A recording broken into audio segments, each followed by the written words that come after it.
Bom, pessoal, então, boa tarde a todos os nossos clientes, também aqui os nossos convidados.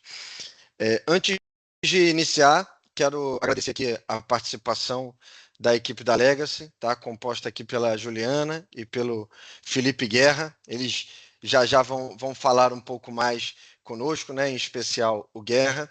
E também quero falar aqui que é o nosso último webinar do ano. Agradecer a todos que estiveram. Sei que alguns nomes aqui são nomes conhecidos que tiveram, se não em todos, na maioria, né, dos nossos eventos que fizemos.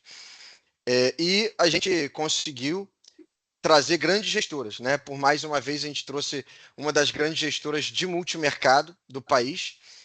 E aí, dentro disso, nós temos também Capitalo, Verde, né, e outras grandes gestoras aqui, a JGP, e a gente terminar com outra grande gestora e, claro, outro grande gestor aqui do nosso mercado, que é o Felipe Guerra.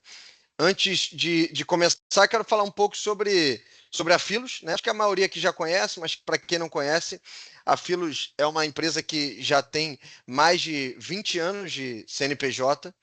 Começamos através de um family office com o Rafael Marques e fomos crescendo dessa forma. E o nosso crescimento muito baseado naquilo que para nós é o mais importante e o mais fundamental, que é dar ao cliente a melhor alocação possível dentro do risco dele, dentro daquilo que ele aceita de risco. E dessa forma, a gente foi direcionando os nossos clientes, foi direcionando o passo a passo para todos os nossos clientes, para que ao final ele tenha uma rentabilidade e entenda aquilo que está sendo investido.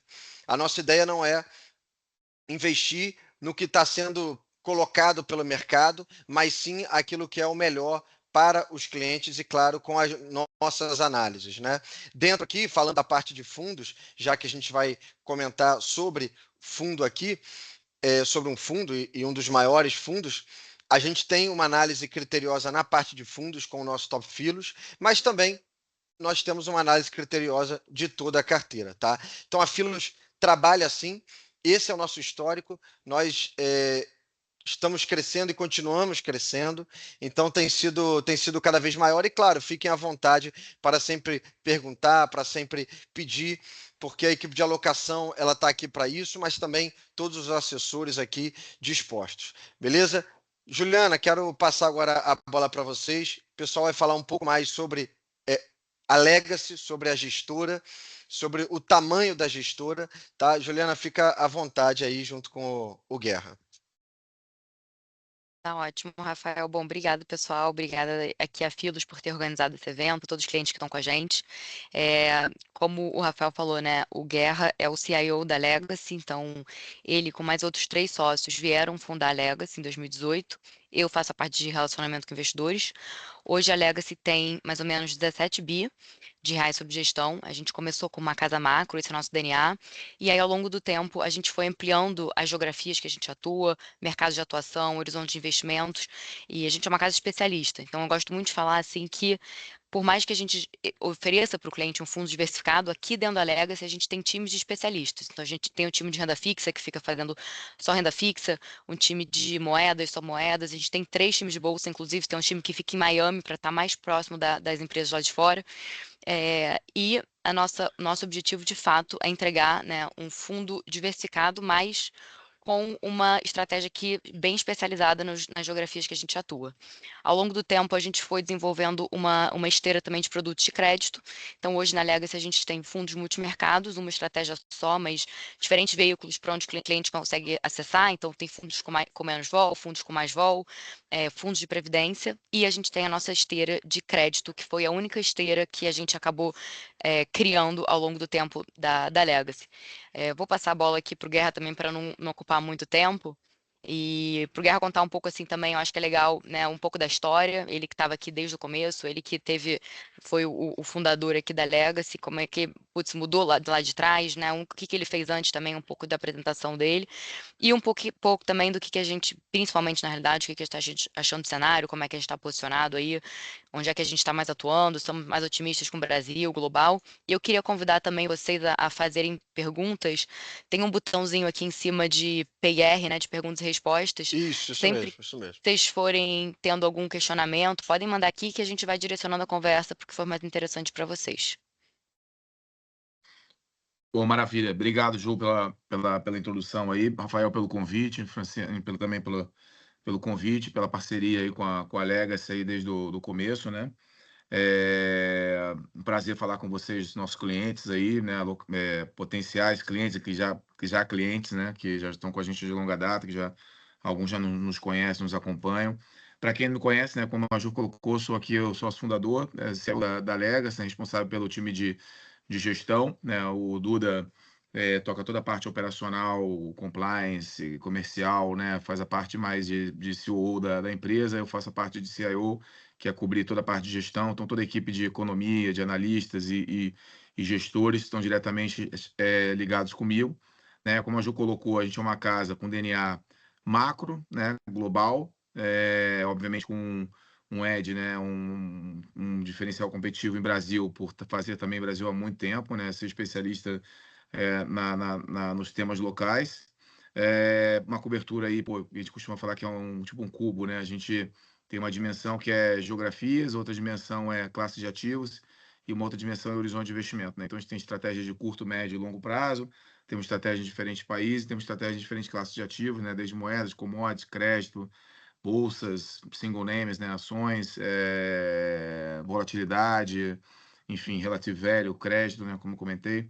Então, a gente tenta oferecer no final, né, e busca oferecer um produto que ele seja diversificado na maior parte do tempo, e quando a gente tem algum view que é um strong call, né, que a gente acha que tem uma simetria muito importante, a gente até se dá o direito também de ter alguma concentração em algum momento do tempo, quando tem uma oportunidade que passa um cavalo selado, alguma coisa que a gente acha que vale a pena concentrar, a gente também eventualmente pode vir. Mas a ideia é que a gente corra o risco bem mais diversificado geograficamente, por classe de ativo e horizonte de investimento, né? E ao longo do tempo, essas diferentes estratégias elas vão compondo um retorno para o cliente. Então, na Legacy aqui, basicamente, eu sou o gestor que pode operar todos os mercados, né? Eu tenho um conjunto de gestores que são especialistas nessas diferentes frentes que a gente comentou, né? E a minha missão aqui no dia a dia é fazer fazer um bottom-up com as ideias que vêm dos especialistas, né? Onde eles estão vendo as melhores oportunidades, top-down com a equipe de economia liderada pelo Jobim e pelos demais economistas que a gente tem aqui e também pelos analistas, né? De crédito, de ações, né? E montar um portfólio no qual, no final do dia, o nosso cliente, os nossos investimentos estejam nas melhores ideias que são discutidas aqui internamente todos os dias, né? E estar investindo nas melhores ideias e nas melhores teses, né? O que a gente sempre busca fazer, eu gosto de colocar da seguinte forma, é tentar achar alguma coisa que está um preço deslocado, barato, né?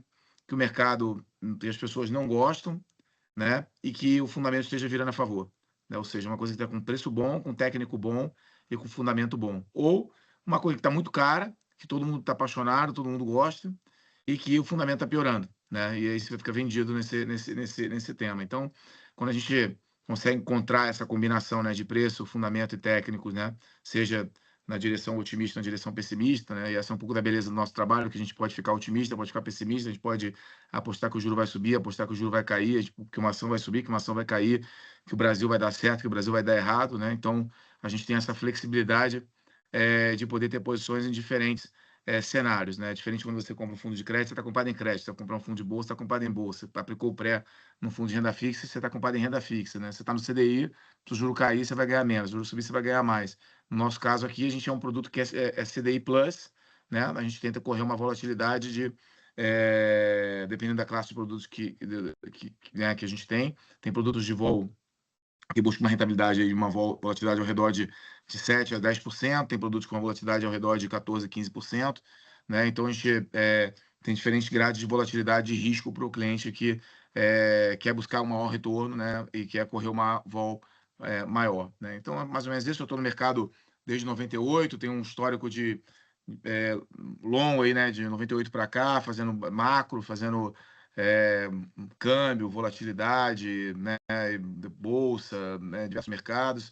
Trabalhei muito tempo em banco, comecei minha carreira no Banco BMM no Rio de Janeiro em 98, depois eu vim morar em São Paulo em 2001 a 2005, trabalhei no Citibank, fazendo câmbio, né? Mudei para São Paulo e volatilidade de câmbio na época, depois fui para Santander, montei uma mesa de volatilidade que fazia praticamente todos os mercados, depois assumi como head trader, que é basicamente a função que eu faço hoje, né? Ser o head trader aqui da gestora Legacy.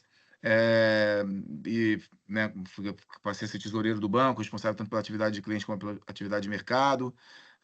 Saí do banco como diretor estatutário, tesoureiro aqui no Brasil, e montei a Legacy em 2018, com a felicidade de trazer o Gustavo Pessoa para renda fixa, o Jobim na economia, que trabalhava comigo há muito tempo, e o Duda para compor aí, que já era uma pessoa com uma larga experiência aí na parte de gestoras independentes, né? E aí fomos atraindo pessoas que já trabalhavam com a gente.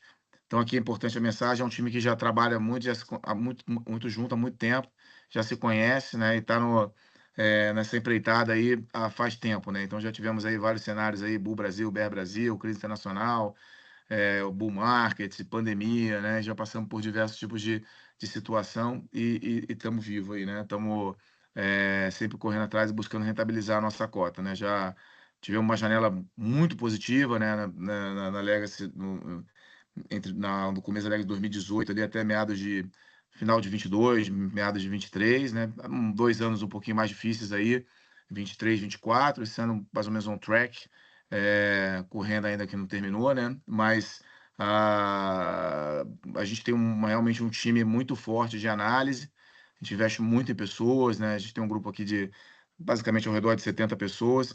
Boa parte desse grupo ele está focado na gestão, né? Encontrar essas melhores ideias, fazer as melhores análises, né? A gente diria que dessas 70 pessoas, 55 estão diretamente comigo na gestão. A gente é bem enxuto na parte operacional, bem focado, a nossa energia aqui em gerar alfa mesmo e gerar tese de investimento. Esse é o nosso trabalho aqui, né? Somos totalmente, nosso patrimônio está todo investido nos fundos também, nos alavancados, com mais vol, com mais risco, né? Então a gente está sempre buscando rentabilizar não só o dinheiro de vocês, mas também o nosso capital também, É né? Então isso. acho que a introdução é nessa linha, Rafael. Aí eu fico É aberto aqui isso. para perguntas, cenários, a gente pode falar de cenário internacional, local, o que vocês quiserem, eleição, eu estou aqui à disposição para o Maravilha, que for, entendeu? maravilha. Ô, Guerra, então, para iniciar esse bate-papo, primeiro agradecer a introdução, acho que o pessoal, para o pessoal entender mais, né, e até foi bom você falar sobre essas duas questões, uma relacionada a como a Legacy trabalha, principalmente esse mitigador de risco, né, de certa forma, quando você tem não só uma única pessoa, mas uma equipe maior, uma equipe que tem conhecimento, e além disso, vocês já trabalham juntos há bastante tempo, isso também é outro mitigador de risco, sem dúvida nenhuma. Mas eu queria começar aqui pela parte internacional, tá? Eu queria iniciar pela parte internacional, falando primeiro pela questão que ao longo da carta de vocês, a Legacy, se os clientes não sabem, a Legacy envia cartas mensais, tá? Sobre como está a casa, quais são as posições maiores e menores da casa. Mas eu queria comentar um pouco sobre essa parte internacional, A porque gente faz um vocês. podcast também, né? A gente tem um podcast mensal, eu e o Jobim, a gente grava.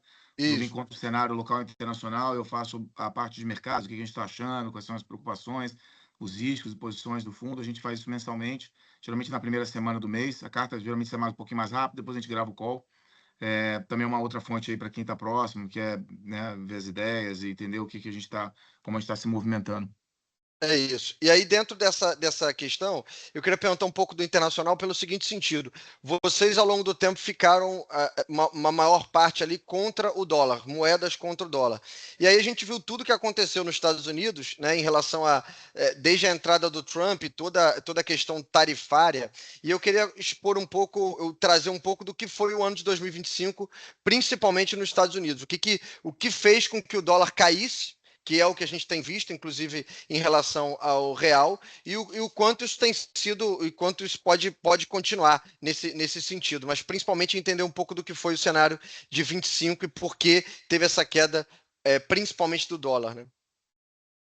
Aqui é tem um pouco retrospectivo e um pouco prospectivo aqui no caso, né? A gente teve algumas fases esse ano, né? Aqui a gente começou o ano com um ânimo muito grande no mercado, né? Dos investidores de uma forma geral, os investidores globais, com relação ao governo Trump, né? Então tá todo mundo muito comprado em empresas americanas, porque o governo Trump, o primeiro governo, né, o Trump 1, ele foi um governo que você teve aí um movimento aí de bolsa para cima com dólar para cima, né? Então, acho que quando chegou a eleição do Trump ali, último trimestre do ano passado, a gente pulou rapidamente nessas posições, né? Long bolsa, long dólar, e acho que o mercado veio atrás e fechamos o ano ali, o último trimestre foi um trimestre bom até, né? Principalmente o final do ano, o pós-eleição, novembro, dezembro, e o mercado entrou super alocado, né? Super comprado em dólar, super comprado em bolsa também, na perspectiva de que o governo republicano, com o Trump com bastante poder, com alinhamento entre a House e o Senado, né, e o Supremo também, com algumas indicações do passado que ele tinha feito,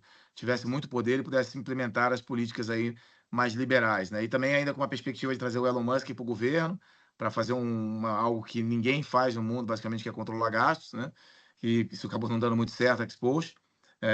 E ao mesmo tempo trazendo um cara excepcional aí, que é o Scott Bessent, que é um cara que tem um DNA aí de mercado, conhece bem o funcionamento das coisas, né? Uma experiência boa, já foi gestor também de fundo. Então eu vi uma equipe muito forte, né? Vi outros nomes mais aí compondo. Então tinha um ânimo muito grande, né? E aí, né, esse era o setup mais ou menos que o mercado começou, né? Comprado em dólar e comprado em bolsa. Depois você vê que toda aquela confusão das tarifas, né, que o Trump veio com uma agenda muito agressiva de fazer um rebalanceamento das contas externas, né, como vocês sabem, os Estados Unidos é um país que trabalha com déficit muito grande, tanto em conta corrente como em déficit fiscal, né, então tem os déficits gêmeos aí muito elevados comparativamente ao resto do mundo. Então, basicamente, os Estados Unidos, ele é o grande comprador de produtos do mundo, né, e o mundo financia os Estados Unidos comprando as treasuries americanas, né. Então, isso é uma coisa que incomoda um pouco o tamanho desse desbalanceamento, né, para o governo, para essa administração Trump, né?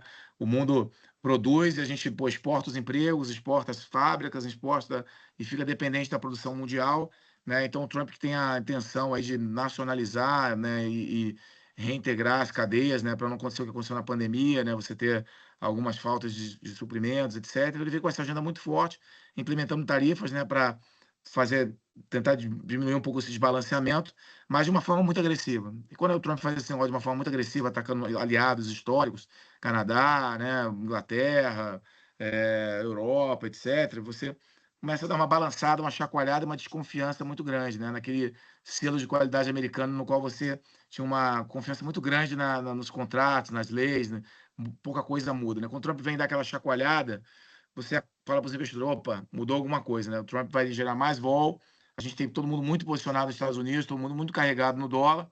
Pô, será que não é hora de diversificar um pouco os Estados Unidos, dado que o cenário dos Estados Unidos vai ser um pouco mais conturbado? Então começa ali no Liberation Day, ali em abril, começa um movimento forte, né, de pessoas que tinham muito investimento nos Estados Unidos, que estavam em dólar, né, que nem nós aqui, a gente manda dinheiro para fora, compra a bolsa americana, deixa em dólar, porque o dólar é bom e tal, e ninguém se preocupa em comprar a bolsa americana e fazer um hedge para reais, né?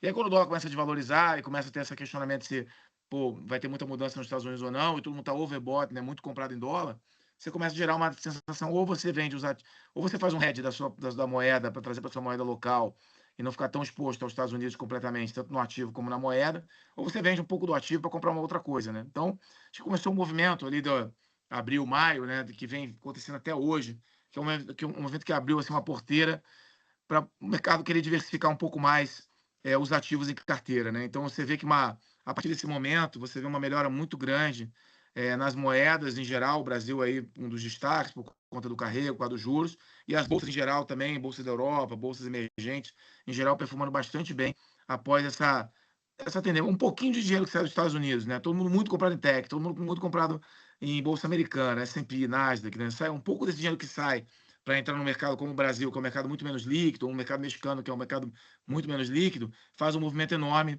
nas bolsas. Né? Não à toa as bolsas sobem aí quase 30% no ano.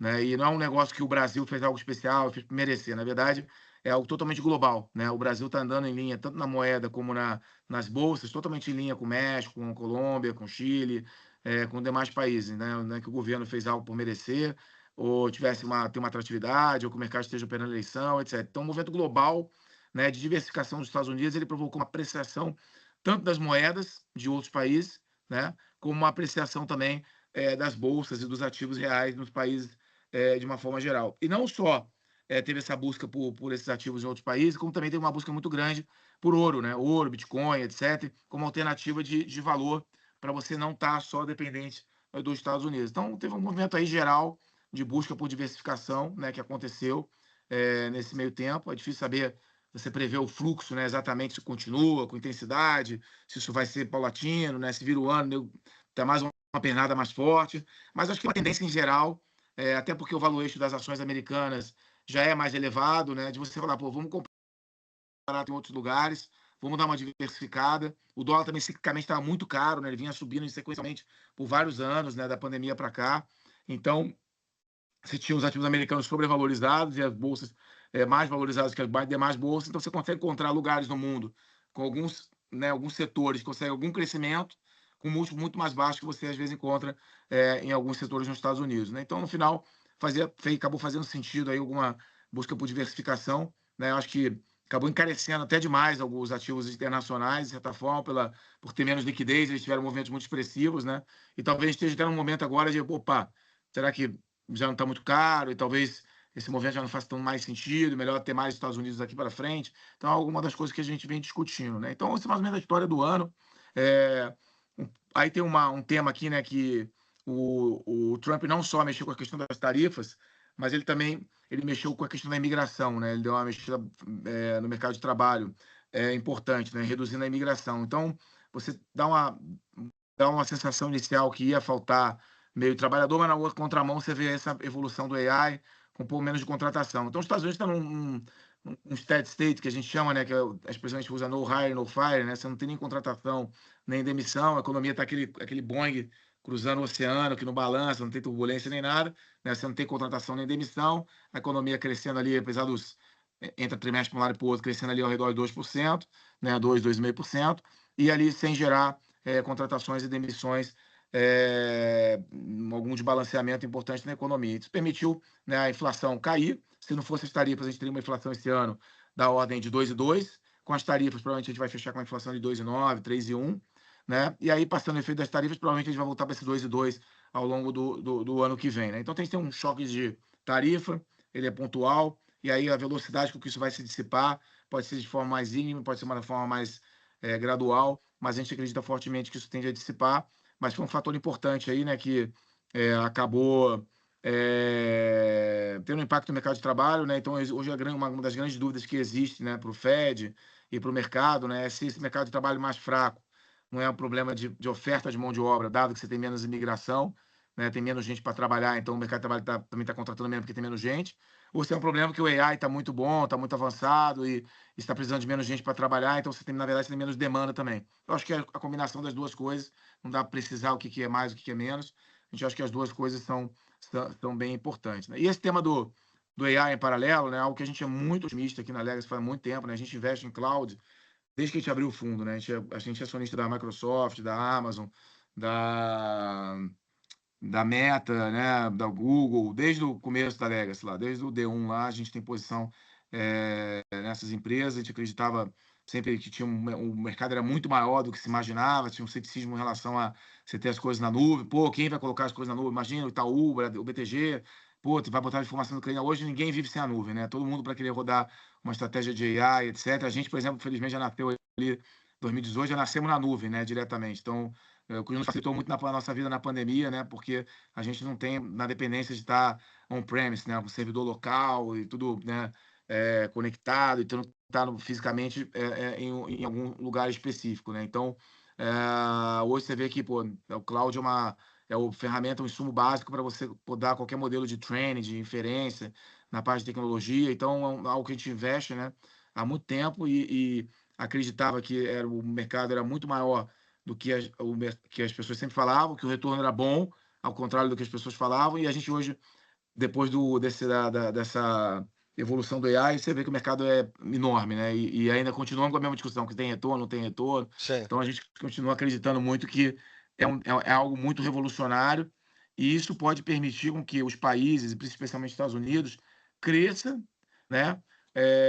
Com uma inflação mais baixa, né? Num ambiente um pouco mais deflacionário, né? Porque você contrata menos gente, você tem menos pressão de salário, então você, na medida que a inteligência artificial evolui, é de se imaginar que você possa trabalhar com uma inflação mais baixa, e aí você tem uma combinação de dois vetores, essa desinflação da tarifa que está inflando nesse momento, mais essa influência do AI nos salários, né? Então você pode ter uma inflação aí nos Estados Unidos convergindo bastante rapidamente para 2%. Então é um vetor bem importante, de que gera bastante trabalho e bastante discussões para nós aqui para a montagem do portfólio, né? Então são temas aí É, que no ano foram destaques, né? De uma forma entendi. geral, né? Eu queria até, já que você falou sobre essa parte de inteligência artificial, acho que o pessoal tem visto aí bastante notícia, principalmente falando sobre uma possível bolha. Pelo que eu estou entendendo, a expectativa de vocês é que o negócio ainda cresça. Mas em relação a preço, hoje existe um potencial de ter bolha dentro daquelas grandes empresas, ou ainda que não seja dentro daquelas grandes empresas, mas o tanto de empresa que vem com esse serviço de inteligência artificial. Vocês têm visto alguma coisa assim, ou têm ainda se redeado de alguma forma por conta de uma possível bolha, ou não? A gente não acredita que tem bolha, não, tá? Tá. Para começar da resposta final para frente, assim. Na verdade, a gente estuda isso intensamente e acompanha isso intensamente. A gente acha que tem coisa até muito mais caras fora do setor de tecnologia, né? Você olha uma ação da Costco a 50 vezes, um Walmart a 40 vezes, né? E você pega uma Nvidia que cresce muito mais do que uma Costco e uma Walmart, tradando aí a 29 vezes, né? E se você olhar para frente, você vê múltiplos até menores, né? Se você considerar que a empresa cresce nessa velocidade que ela está crescendo. Então, a gente não vê demanda, na verdade, poderia crescer mais, não cresce por falta de chips, por falta de energia, por Uhum. falta de data center. Então, a gente acha que ainda tem muita água para rolar nesse assunto. Obviamente, tem excessos, tem promessas, tem né, aventureiros, tem, né, acontece de tudo aí no mercado, né? Então você tem essas ondas das new clouds, que é o que a gente já deu uma olhada específica, né? Tem que, pô, se é uma ameaça, não é uma ameaça. O que eu diria, assim, de uma forma geral, a gente acredita que não é bolha, mas a gente todo dia tem uma discussão nova, porque esse negócio muda todo dia, tem uma novidade, né? Então é o deal da Oracle com a OpenAI, aí hoje a Anthropic anunciou o deal com não sei quem, e aí outro dia, pô, ontem teve o Investor Day da AMD. Então todo dia tem novidade, todo dia tem informação, todo dia tem dúvidas, né? Tem agora uma discussão, tem semana mesmo tiveram 3 discussões, né? Tem essa ontem teve o Investor Day da AMD, tem a discussão com o Michael Burry, que foi aquele cara que fez o Big Short, tem Uhum. um filme na Netflix, comentando que as empresas os lucros estão superestimados, porque eles estão fazendo a depreciação muito mais lenta do que deveria fazer. Isso é um assunto que a gente já discutiu, há 3, 4 meses atrás, a gente chegou à conclusão que não tinha nada a ver, porque o chip não tem essa. Mesmo os chips aí de. Hoje, até você vê o pessoal escrevendo as matérias no jornal, também da linha do que a gente imaginava, né? Não é porque um chip fez 5, 6 anos, ele fica inútil, ele serve para outras Uhum. coisas, então continua tendo valor. Mas todo dia tem discussão, todo dia tem estudo, todo dia tem suor. Tá mais complexo. Eu diria que tava mais fácil a vida do cara, do comprador de cloud, de hyperscalers, até o ano passado. Aí esse ano você, pô, apareceu o DeepSeek na China, e aí vai acabar com as empresas americanas, não sei o quê, depois aparece um negócio, aparece outro. Tá mais complexo, né? Então, tá gerando mais volatilidade. Então a gente tá atento, a gente continua Uhum. em cima do assunto, olhando os detalhes, mas a gente vê crescimento muito grande. A gente gosta aqui, né? Tem um conceito que eu sempre falo nas minhas apresentações, assim, que a gente gosta de achar empresas que são assim monopolistas, né? Que a evolução do mundo, das ideias, depende dessas empresas, né? Então assim, a gente gosta de achar quem que é a pá que todo mundo vai querer comprar para caçar o ouro, né? A gente não quer saber onde está o ouro, porque é muito difícil achar qual que é o melhor software que a gente vai usar para marcar Uhum. restaurante, para marcar nossas viagens, etc e tal. Pô, vão ter milhares, né? Qual que é o melhor modelo? Quem vai ser é o Claude, é o GPT, pô, é o Uhum. Gemini, qual que é o melhor? Pô, sei lá, cada hora vai ter uma versão maior que a outra, melhor e tal, mas todo mundo precisa de uma coisa: energia, e precisa de chip, precisa de semicondutor, né? Então a nossa maior posição na Legacy, por exemplo, aqui, né, entre a gente aqui, é a TSMC. É um monopólio, é a empresa que faz o chip mais eficiente do mundo, anos-luz na frente do segundo colocado, né, e 1000 anos-luz na frente da Intel, né? Então a gente acho que é uma empresa que ela vai surfar isso ainda por muito tempo, negociando um múltiplo descontado, porque é uma empresa que fica em Taiwan, tem sempre essa coisa que a China vai invadir Taiwan e tal. Se a China Sim. invadir Taiwan, vai tudo cair, todos os múltiplos vão cair, a bolsa vai cair. Então, assim, a gente acha que é um super investimento, né, na TSMC. Hoje é a maior posição do portfólio. A gente construiu essa posição ao longo do ano passado, né, e continua investindo. Ela está perto das máximas, aí fazendo novos Sim. highs, e a gente continua muito animado. Então, um exemplo aí, cloud também é uma pá para caçar o ouro, porque ninguém consegue fazer training e inferência sem estar na nuvem. Ninguém tem uma máquina super potente que você roda tudo ali até ela explode, né? Então Claro. você precisa estar com um conjunto de máquinas no data center para você fazer toda a parte de inferência e tal. Então a gente tem muito mais seguro de investir mais no começo da cadeia. A gente tem um pouco também de exposição ao urânio, também, que a gente acha que para você ter esse data center, evolução de energia, você vai precisar de reatores nucleares, em sítios, né, em localidades para... Deixa eu colocar uma ordem aqui. Fechando a bolsa aqui no Brasil. Bom, a gente acha que você está no começo da cadeia, né? Energia, chips, semicondutores aqui, cloud, a gente acha melhor do que estar na ponta que tentando descobrir se vai ter a Anthropic, a Palantir ou não sei quem, que vai ter muita má Sim. volatilidade na ponta para você descobrir quem é. Então a gente acha que não tem bolha, o crescimento vai ser espetacular ainda dessas empresas, o valuation é mais esticado, tem mais vol, está mais complexo, como eu comentei, né? De você fazer as análises, pode ter novidades aí que e aí você mudar de opinião, né? A gente dá o direito de mudar de opinião se a gente ficar desconfortável. Se a gente ficar desconfortável, a gente não tem obrigação nenhuma de ter posição, né, em nenhum papel, né? Então a gente pode sair fora. Mas a gente está acompanhando. Por enquanto a gente não vê sinais. E, na verdade, a nossa maior posição hoje é a bolsa. A gente está bem animado, assim, né? E se você me permitir já estar um pouco para o cenário internacional, como é que a gente tá vendo aqui um pouco a situação aqui do mercado, né? A gente olha para Claro, claro. 2026, a gente olha para 2026, a gente fica bem otimista, né? Porque Tá. acho que a gente vai estar com menos incerteza com relação às tarifas. A gente já está vendo o Trump dando alguns pushbacks aí com a China, né? Negociando a troca das terras raras por compra de milho, soja americana.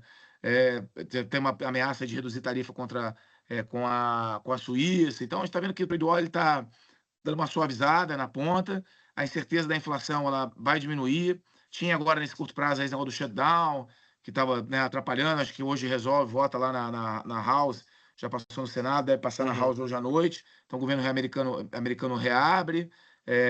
A liquidez, que também foi um assunto da semana, que estava pesando sobre os mercados também. Daqui a pouco o Fed para o QT.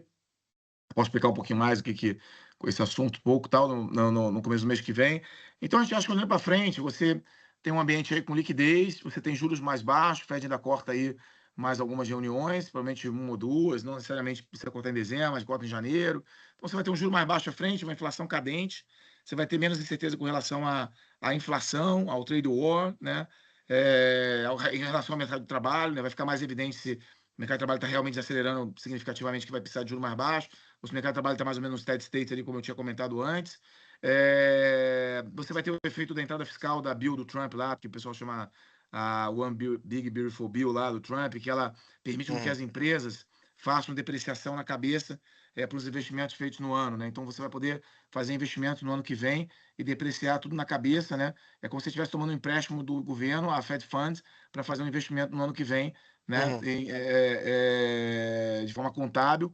Então, acho que vai incentivar um boom de investimento no ano que vem, fora que já estamos no meio de um boom de data centers, semicondutores, né? E nesses investimentos em AI, eu acho que acelera isso. Então, quando eu olho para o ano que vem, fiscal mais frouxo, juros mais baixos, menos incerteza, inflação cadente, etc., eu acho que o mercado ele tem que subir, ele vai ter que melhorar, vai melhorar mais, né? Então, financial conditions tá easing, né?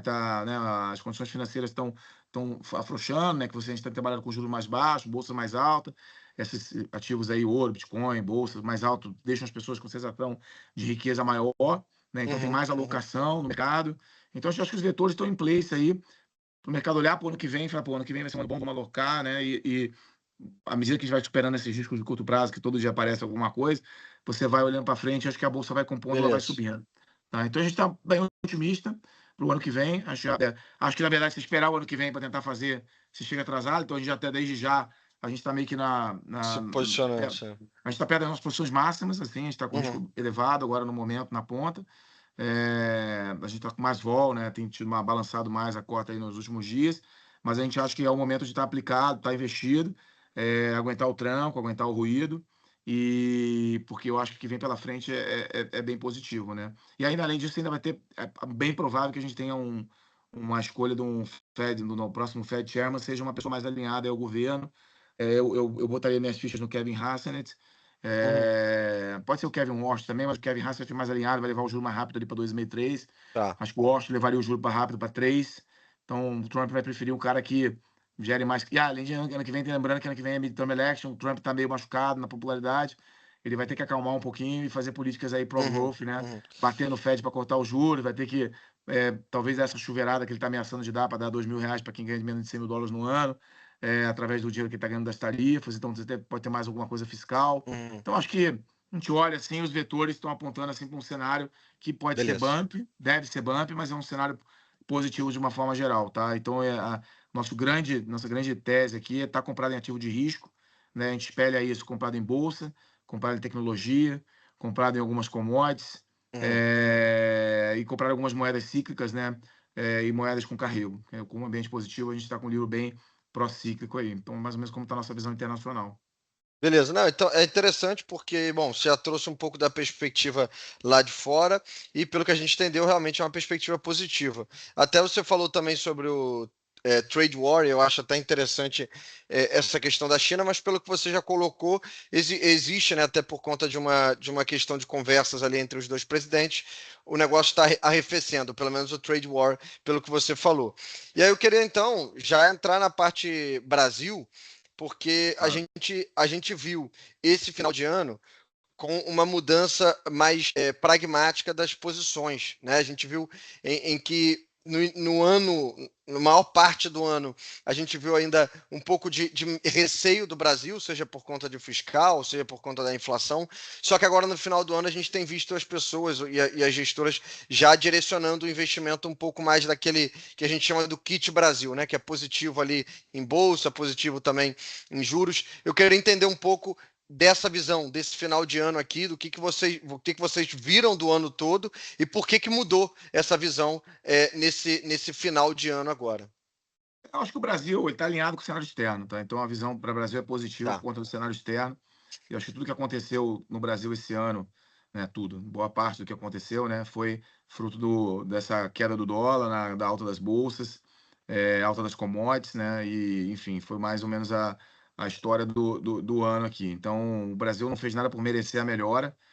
A gente vinha de preços muito esticados, né, muito pessimistas, muito baratos, né, no final do ano passado, um pessimismo fiscal com aquela agenda do Haddad no final do ano, que deu aquele strike todo nos preços, né, todo mundo muito pessimista, né, e aí você pega essa virada de cenário externo para um ambiente de dólar mais fraco, de diversificação de investimentos para fora dos Estados Unidos, e o Brasil com preços muito baratos, isso aí fez com que o Brasil melhorasse bastante, aí seja taxa de juros, melhorasse a bolsa, melhorasse o câmbio. Então, acho que não tem muito o que decoupling do cenário externo. Acho que o externo explica 99,9% aí do que aconteceu com o Brasil esse ano. Se você olhar para países vizinhos aí, né, México, Chile, Canadá, Chile, Colômbia e tal, tá todo mundo parecendo, andando mais ou menos par e passo com o Brasil. A gente discute muito que a eleição, que pô, agora está precificando a eleição, não está precificando, e etc. E tal, mas pô, a Bolsa do México sobe tanto quanto a do Brasil, o EM sobe tanto quanto a do Brasil, a da Coreia sobe mais.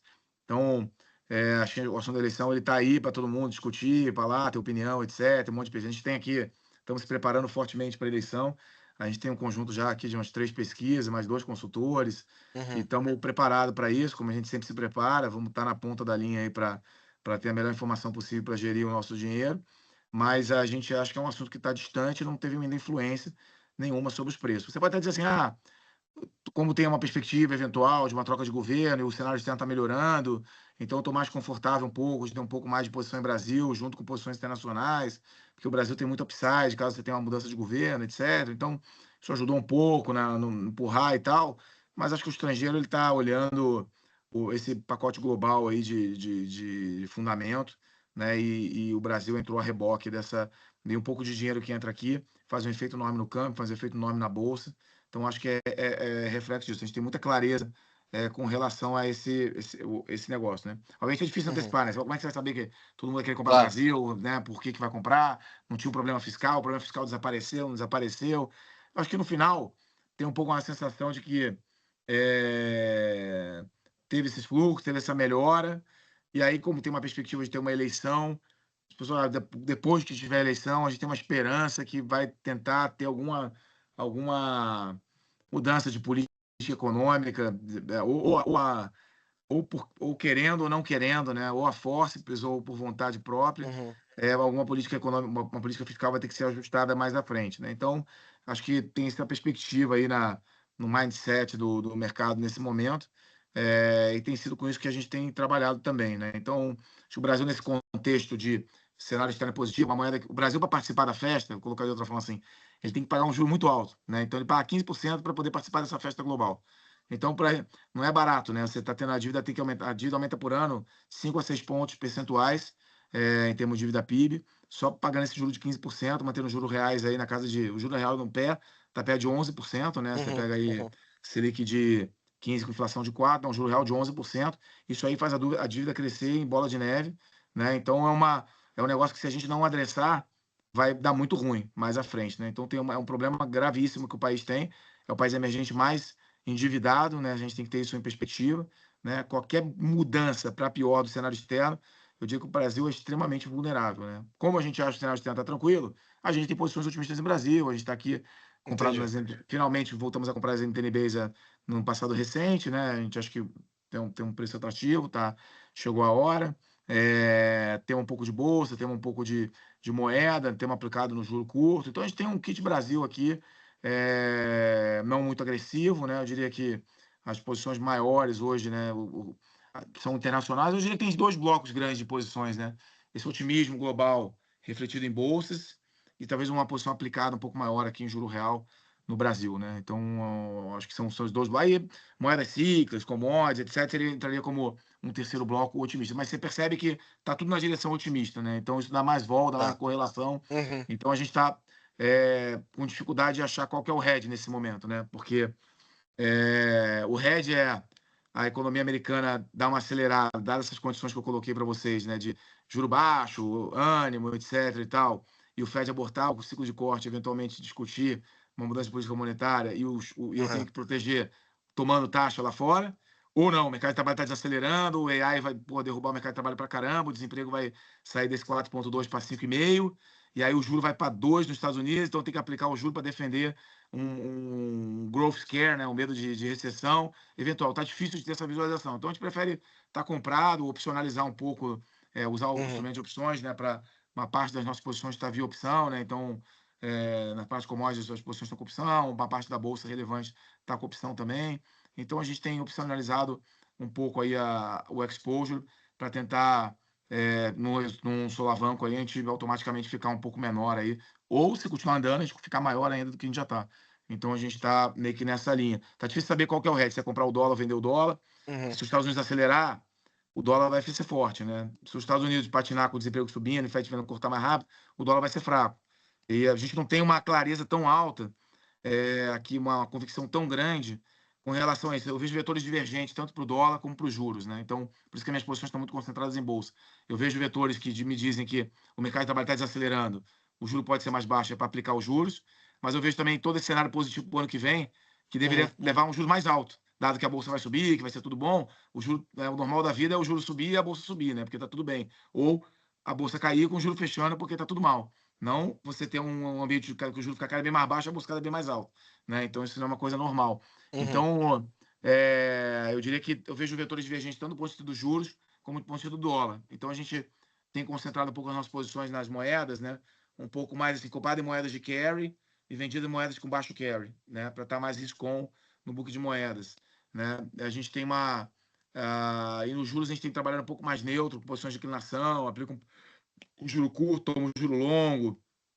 Tem uma história de o que ainda está com juro mais alto, o mercado de trabalho está desacelerando com um pouco mais de clareza, o Banco Central foi mais conservador, porque tinha um tema fiscal, então a gente gosta de aplicar um pouco os juros em UK, mas não é uma posição tão relevante para nós como as posições aplicadas em Brasil no juro real e como as posições aplicadas compradas em bolsa nos Estados Unidos.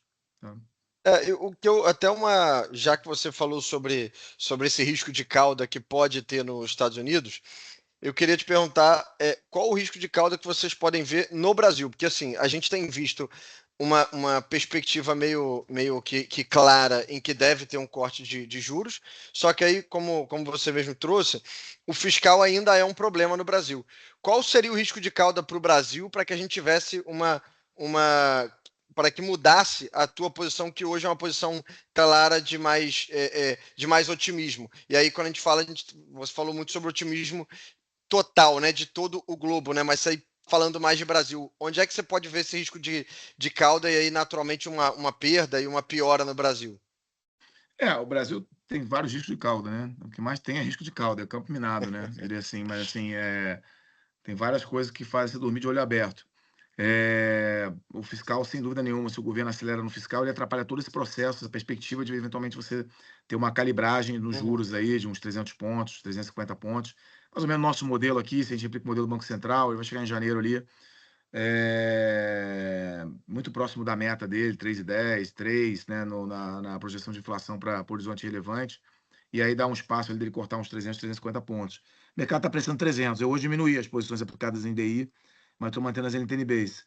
Eu acho que para o risco que o país me traz, né, de fiscal e novidades toda hora, etc., eu acho que vale a pena reduzir já aqui um pouco nesses preços atuais aqui. Mas a gente continua querendo deixar aplicar, porque depois começa o ciclo e a coisa anda, é mais difícil aplicar para baixo já, com 400 e poucos basis points. A gente acha que pode ser um ciclo um pouco maior. E tem o risco da economia desacelerar, né? Que aí você poderia cortar muito o juro, dado que o juro está muito alto. Então, esse juro pode fazer ainda trazer algum efeito econômico ainda, e você ter alguma piora. A gente está com, aqui no curto prazo, eu estou com uma perspectiva um pouco de uma piora aí dos dados de emprego, um pouco aumento em PMC, né? Que é a parte do retail, né? Do varejo. A gente também está com um número um pouquinho mais fraco. Vamos vendo, a gente vai calibrando, vai saindo os números e hoje a gente achava que a PMS das famílias seria... PMS é a parte de serviço, né, linkado às famílias, viria mais fraco, veio um pouco mais forte até do que a gente imaginava, veio fraco, mas veio um pouco menos fraco do que eu imaginava. Também o discurso do Galípolo hoje também foi um pouco na linha, um pouco de não incentivar muito o corte, ainda defendendo a meta, etc. Nada diferente, muito diferente da ata e do comunicado, mas o mercado está muito animado, etc. Então a gente diminuiu um pouco a posição, até o mercado está fechando aqui até bem tranquilo assim, está mais ou menos nos preços que a gente diminuiu. Uhum. O price action está bastante bom, do DI, né? Mas assim, você perguntou em termos de riscos, né? Então, eu colocaria assim, fiscal sempre pode ter uma novidade, de uma noite para o dia vem uma ideia, se o Lula vai caindo nas pesquisas, é bem provável que venha uma ideia ruim, né, para fazer gastos, e aí isso pode dar uma balançada e Uhum. prejudicar esse posicionamento do mercado no DI, né, você tem uma abertura de juros de uma hora para outra, isso pode acontecer, né, acho que quanto mais o Lula piorar, maior a probabilidade disso acontecer, né. Por outro lado, quanto mais o Lula piorar, maior a chance de ganhar a oposição, né. Nossa vida não é Uhum. fácil. Então você fica meio que né, querendo aumentar porque o Lula está piorando, mas por outro lado você fica preocupado dele tomar uma atitude e tal. Mas aí também acho que vai chegando uma perto da eleição, você vai ignorando o que o Lula vai fazendo e vai olhando o que vai vindo pela frente, né. Então também tem um Uhum. pouco esse efeito. Eu acho que se o mercado melhorar muito, o Lula não faz muita coisa e tal, a popularidade dele melhora, e aí o mercado acaba botando no bolso e os preços pioram. Se o mercado piorar muito, a popularidade do Lula piora, e você quer comprar porque o Lula pode perder a eleição. Uhum. Então tá bem Uhum. encaixotado para grandes extremos, assim, o Brasil, né? E aí acho que eleição, né, que eu acho que é um risco aqui, tem todo mundo muito animado com a perspectiva, né, de vir um candidato bom de oposição e tudo, né? Só que a verdade verdadeira é que assim, a gente não tem a menor ideia do que passa na cabeça do Bolsonaro. A menor ideia, né? A menor ideia. Cada dia eu vejo uma opinião diferente, assim, ele muda de opinião quase que semanalmente, para não dizer diariamente. Então, pelos feedbacks que a gente tem colhido com os consultores, com as pessoas que a gente conhece, pelas idas da Brasília. Então ele muda muito de opinião. Então tem hora que parece que vai ser o Tarcísio, tem hora que parece que vai ser a família, tem hora que parece que vai ser uma coisa, vai ser outra. E ninguém tem a menor ideia. Essa que é a verdade, né? Então, você pode vir aí, na verdade, uma surpresa negativa, né? De repente ele coloca um apoio aí ele vai forçar a barra com alguém da família como candidato. Acho que isso vai ser uma certa decepção, porque eu acho que tem uma leitura de que um membro da família tem menos chance de ganhar do Lula do que talvez um governador aí que esteja menos Uhum. afastado com o nome do Bolsonaro. Mas pode dar uma realizada no mercado. Então, isso aí é um assunto que está para ser. Né, hoje é uma notícia que o Bolsonaro quer falar com o Tarcísio, mas ele quer falar porque quer anunciar ou quer falar porque não quer descartar. Não tem uma puta É. ideia, entendeu? Então, assim, sendo bem sincero, o que a gente acha aqui na Legacy, tá? Então, esses são os riscos, né? Então, eventualmente, uma indicação de um candidato Uhum. alternativo, né? Uma ação fiscal do governo, aí também, obviamente, uma virada do cenário externo, acho que são os riscos principais aí para o Brasil de bate pronto, né? E são as coisas que a gente tem monitorado e tentado olhar. A gente acha que não vem muita coisa no fiscal. A tendência lógica, né? A gente não acha que o Bolsonaro segue uma lógica, mas a tendência lógica seria ele indicar um cara que tivesse chance o cara que tivesse mais chances de ganhar do Lula, né? Que o cara conseguisse fazer a maior coalizão possível e atrair mais partidos possíveis para ele conseguir fazer o Senado inteiro e ele conseguir ter uma ascendência sobre a agenda do Senado no próximo mandato, né? Então, faria muito sentido ele buscar um candidato com uma envergadura. Aí a gente usa aqui o exemplo do governador Tarcísio, que ele tem o governo de São Paulo para ceder para terceiros, né? Para ele poder usar isso como envergadura para conseguir uma grande coalizão e formar uma grande chapa aí com, né, PP, com União Brasil, o PL, né? E eventualmente trazer o Kassab aí com o PSD. Aí você vai ter uma capitalidade muito grande, né? E aí você tem uma perspectiva, um candidato forte, né? E aí, além disso, né, eu acho que tem não sendo membro da família, eu acho que a rejeição tende a ser menor do que a rejeição do Bolsonaro. E eu acho que no final, se você olhar a última eleição, não foi uma eleição que o Lula ganhou, foi uma eleição que o Bolsonaro perdeu, na nossa visão. Porque a rejeição do Bolsonaro era muito elevada pelas questões ali que apareceram de pandemia, discussões aí inúmeras que tiveram, etc. Então levou ele a ter uma rejeição muito elevada. Então ele acabou perdendo a eleição para ele mesmo, na verdade, né? E aí eu acho que o Lula, aqui nesse caso, também pode ser a mesma coisa, porque é um cara que já está mais batido, mais velho, ideias cansadas, tem uma rejeição elevada. Se você tiver um candidato, um bom candidato com uma rejeição ali de 30%, 35%, o Lula com uma rejeição acima de 50%, pô, é bem possível aí que o Lula seja um candidato bem forte, mas que ele não seja o favorito, né? Então, a gente tem que tentar encarar assim, né? A nossa visão, ela, na hora que a oposição se organizar, né? Se ela se organizar, né? Também pode ser que não se organize, um monte de candidato, uma puta confusão e tal. Não dá para saber ainda, está distante. Mas à medida que a gente vai vendo uma organização na oposição, né? Centralizando no nome, consegue fazer uma aliança mais forte, acho a nossa convicção de que vai ser uma eleição de rejeição e o Lula está mal posicionado nessa questão de eleição, porque o desaprova dele é acima do aprova.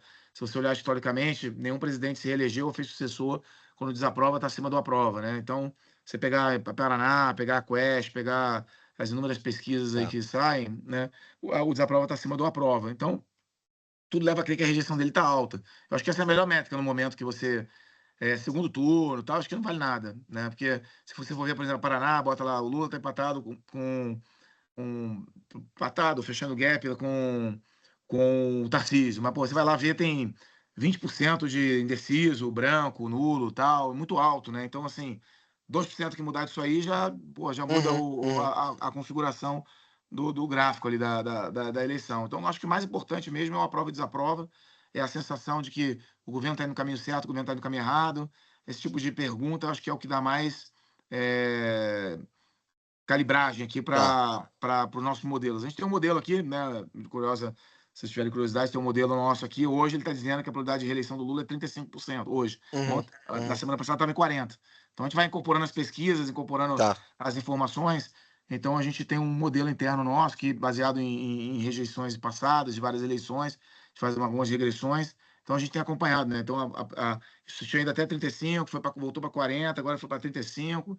Mas você vê, não foi para 50, né? Até agora, na nossa métrica. Mas não quer dizer que eu levo a ferro e fogo esse negócio, né? Eu diria que a gente está caminhando para uma eleição muito competitiva e que vai ser decidida nos detalhes. Muito provavelmente vai ser uma eleição que vai ser 48,5 a 51,5. Muito provavelmente vai ser isso nos votos válidos. Então vai ser uma eleição muito apertada.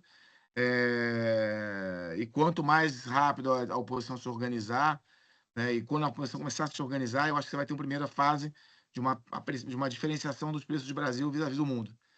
E aí, se ganhar, aí eu acho que o upside é muito grande, né? Porque eu acho que uma derrota do Lula é o fim do Lula, é o fim do PT, né? Então você vai ter a gente está os últimos 40 anos, né, discutindo Lula contra alguém, né? A gente está 40 anos falando do Lula, né, e do PT contra alguém. Se o Lula perder, acabou o PT, né? Então você não vai ter Lula na próxima eleição, né, e muito provavelmente o PT vai estar muito fragilizado, vai surgir uma nova esquerda à frente, etc. Então, esse é um upside. A gente nunca teve essa oportunidade na carreira aqui de ter uma perspectiva de ter 8, 10 anos sem o PT, sem o Lula. Então, acho que assim, o upside é infinito. As coisas podem melhorar muito, assim, né? Só que assim, a gente acha que tem muito upside, mas que é um negócio que é meio 50-50. Então, Sim. no valor esperado parece positivo de ter alguma posição, caso a coisa se resolva, né, e vá para o nosso lado aí nessa perspectiva, né. Então é um pouco Beleza, isso, beleza. né. E aí, só para finalizar, o Guerra, eu queria te fazer uma pergunta mais aí falando sobre o mercado de multimercado, né? Ou ainda, né? A gente viu que a perspectiva ela piorou nos anos de 23 ali, 24, e agora voltando a subir. Eu queria te perguntar assim, o que você viu que foi ali talvez o balizador que trouxe algum tipo de problema ali para os anos de 22 e 23, e se você realmente tem uma, acho que até vale mais a tua visão aí, né, visão da Legacy, a tua visão, porque a gente sabe que a gente está com clientes aqui, alguns clientes inclusive que estão muito machucados por conta do multimercado, né, entraram talvez ali no momento mais complicado, mais conturbado. Então eu queria um pouco da tua visão sobre o multimercado, que é o flagship da casa e que é o que você gere. Eu acho que assim, todos sabem o tamanho da inteligência e do conhecimento que vocês têm, mas as pessoas ficaram fragilizadas. O que você pode falar para essas pessoas? Não, assim, sou super entusiasta da nossa indústria de multimercado. Acho que o Brasil tem uma facilidade de ter boas casas, bons gestores, equipes aí de excelência, né, de discussão, como você colocou, você está 100% certo, né, com relação a isso. Tem muita capacidade, muita inteligência, muito suor, muito trabalho sendo feito, né, e muita gente boa, muita gente com experiência, muita gente que já, pô, ganhou muito dinheiro, né, em crises, em bull markets. Então, assim, eu sou super. É uma classe que ela é CDI, né, a gente está com CDI aí de 15%. E é uma classe que deveria trazer para o investidor aí, né, um juros de 15, trazer 20%, 22% no ano, né? Então, assim, né, obviamente você pode estar um CDI menos porque foi um ano mais difícil, um CDI mais. O segredo desse negócio é quando você erra, você perde pouco, ficar um pouco abaixo do CDI. Quando você ganha, você ficar bem acima do CDI, né? Hum. Então, é ter buscar essas assimetrias, né? Como eu falei, a gente está sempre buscando uma coisa barata que ninguém gosta, que tem um fundamento bom, ou uma coisa muito cara para a gente vender, que todo mundo gosta, está apaixonado e que o fundamento está ruim, né? E aí, quando você acha essas coisas, surgem grandes assimetrias, grandes oportunidades. Se a gente tiver errado, a gente vai perder pouco, né? Por causa dessas condições. E se a gente tiver certo, a gente vai ganhar muito, né? Então, é um pouco essa que é a coisa do dia a dia. Eu acho que está um momento excelente para os multimercados, porque todo mundo precisa correr atrás aí, né? Uhum. Das cotas que ficaram um pouco para trás nos últimos 2 anos. O juro está alto, então o produto CDI+. Eu acho que os outros produtos, quando a gente compara, né? Pô, se você vai numa bolsa, você pode quebrar a cara, porque pode ser que, né, dê um autocâmbio de eleição errado. Pode ser muito bom se der um autocâmbio certo. Você pode estar no crédito, ter uma crise de crédito e a saída vai ser pequena, porque senão o mercado aumentou muito e as pessoas estão muito expostas, muito mais expostas do que estavam antes. O spread está muito fechado, muito amassado. A gente acha que a gente até fechou nosso fundo de CDI isento, né? Porque a gente acha que esses fundos vão começar a render abaixo do CDI, porque os spreads estão amassados, né? E muito provavelmente Uhum. você vai ter essa abertura de spread vai fazer com que a rode um pouco pior, né? Esses fundos estão bem no ano, né? No nosso caso aqui, por 130 do CDI no ano, porque por ter fechamento de spread e ainda tem isenção, né? Então, se você tiver um spread muito baixo para abrir, é provável que rode um pouco abaixo do CDI, né? Então tem essa perspectiva. O mercado não tem essa perspectiva, né, a perspectiva é favorável.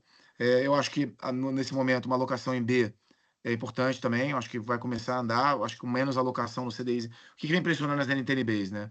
Vem impressionando essa postura hawkish do Banco Central, que está começando a querer finalizar um corte ali em Uhum. janeiro, talvez março, mais tardar, e paralelo a isso você tinha esse inflow todo para produto CDI isento, né, que no final, para você gerar isenção para o cliente, a gente tem que comprar uma debênture incentivada em IPCA, que é onde está a oferta, e Uhum. swapar Uhum. ela e fazer o DAP na BMF, que basicamente swapar ela para CDI, para entregar o CDI no final. Então, todo dia que tem dinheiro entrando, tem que tomar o DAP, né, tomar juro real e pressionar a curva. Então, estou tomando, o Tesouro tomando e o Banco Uhum. Central, o ROX, mantendo o juro alto.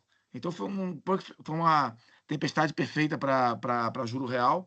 Eu acho que daqui para frente eu acho que o juro real isento aí, né, o nosso fundo, por exemplo, debêntures incentivadas isento, né, eu acho que vai ser uma boa opção também, paralela ao multimercado, né, é bom estar diversificado, porque vai que também o juro não fecha, a economia é Sim. resiliente, etc. O multimercado ele pode se flexionar, tem flexibilidade de mudar a posição e eventualmente toma uma pancada, depois ele recupera com outras posições, né, o juro pode abrir e aí machuca e demora para voltar, eventualmente no caso das debêntures incentivadas, mas eu acho que são dois eu teria uma alocação maior aí em multimercado, teria uma alocação maior em debêntures incentivadas nos fundos, né, com gestores. Obviamente, eu não ousaria comprar uma debênture incentivada sozinho, na física, escolher uma empresa, porque você viu aí, ó, Uhum. acabou de decretar a quebra da Oi, né? É. Porque quem A Oi diria também é. há 5 anos atrás que a Oi quebraria, quebrou, a Braskem tá ferrada, tá aí, tem a outra aí, como é? Ambipar. Ambipar, tem inúmeros casos aí de empresas caindo pelas tabelas. Se você compra um negócio desse, você perde todo, você vai lá comprar por causa da isenção e você perde o principal. Então, é uma bobagem. Então, é melhor você terceirizar, deixar com gestores, ter uma equipe aqui acompanhando, fazendo a gestão, escolhendo os melhores papéis, etc, né? Então, assim, olhando para trás, né, a gente, pô, você pegar a Legacy 2018, quando a gente abriu, pegar o histórico do banco, então a gente, pô, ganhou um caminhão de dinheiro. Pegar 2018 ao começo de 23, nenhum fundo multimercado batia a Legacy. Você pode fazer o gráfico aí e ver que, né, tanto que a gente captou para caramba, o fundo foi para um EM gigante, era a Sim. principal posição de quase todos os nossos clientes.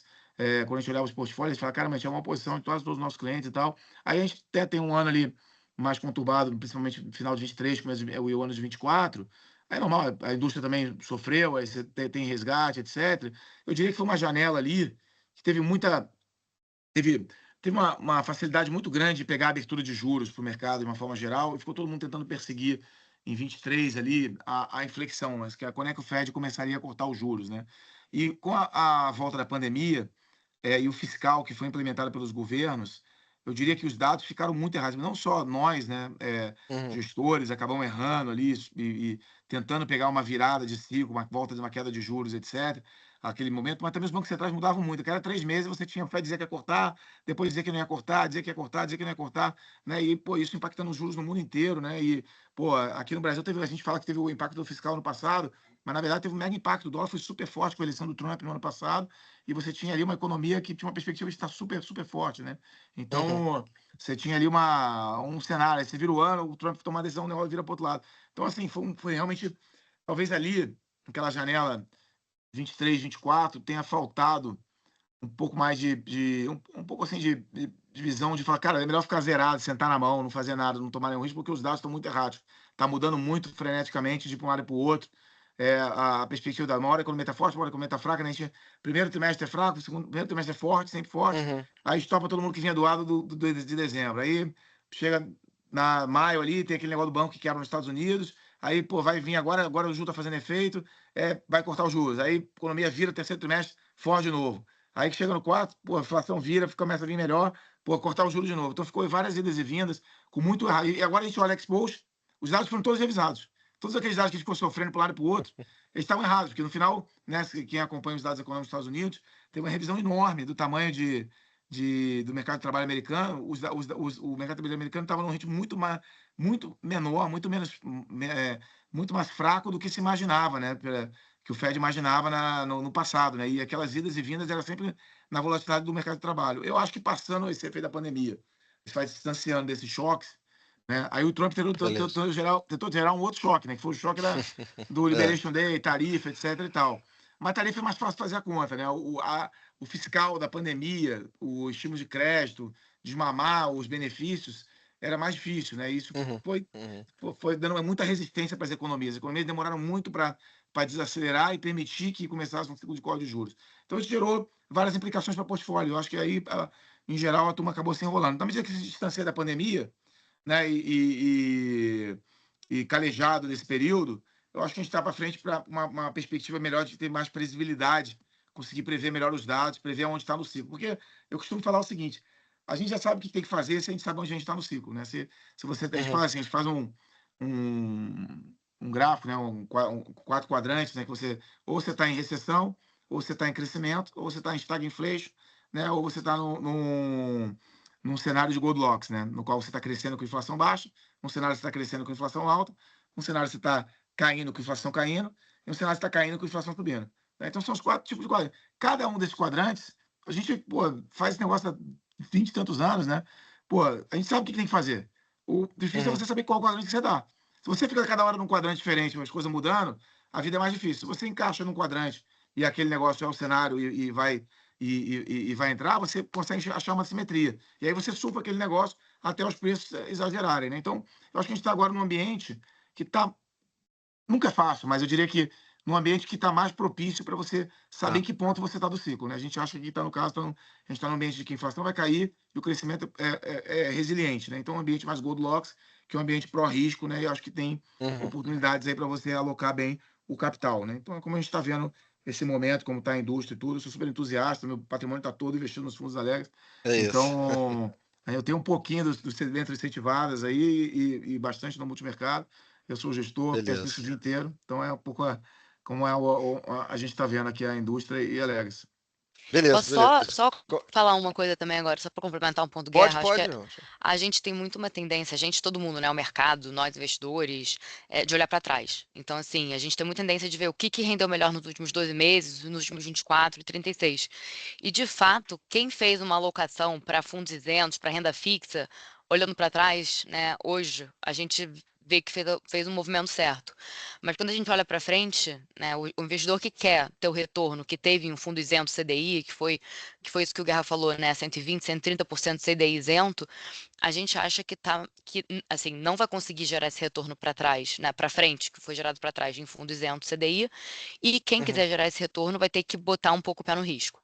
Seja botar em fundos não redeados, que beleza. você é Ah, para bater a inflação, que você conseguiria pegar eventualmente um fechamento de juro real, seja colocando até isso a gente nem tem atualmente, né? Pode ser que a gente tenha no futuro, mas algum fundo de bolsa, botando uma parcela um pouquinho em bolsa, seja botando multimercado, que aí você consegue pegar inúmeros ciclos da economia, né? Fechamento de curva, Bolsa Brasil, Bolsa lá fora, alguma desvalorização de alguma moeda contra dólar, enfim. Então a gente acha que realmente, olhando para frente, né? O investidor que quer bater o CDI da forma que conseguiu no fundo isento, por exemplo, tem que botar um pezinho no risco. O que vai mudar, né? O que todo mundo tem que fazer um balanceamento é tamanho de posição.